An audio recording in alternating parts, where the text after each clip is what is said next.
প্রথমবারের মতো ফ্লাইটে উঠে ছোট ছেলেটি তার মাকে জিজ্ঞেস করলো, মা, ফ্লাইট উড়ে কেন? তখন তার মা হেসে বললেন, কারণ ফ্লাইটের ডানাগুলো খুব চালাক। চলো এই জিনিসটা আমি তোমাদের বুঝিয়ে বলি।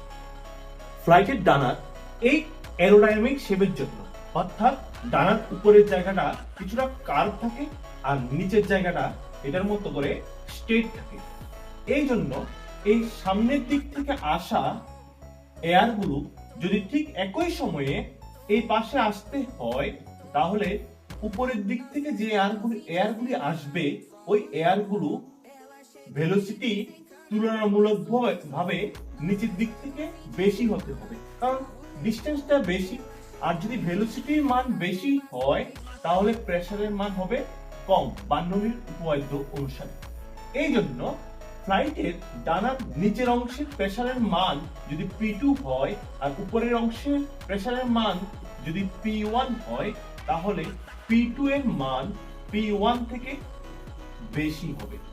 অর্থাৎ ফ্লাইটের ডানার নিচের অংশে প্রেসার বেশি হবে উপরের অংশের তুলনায়।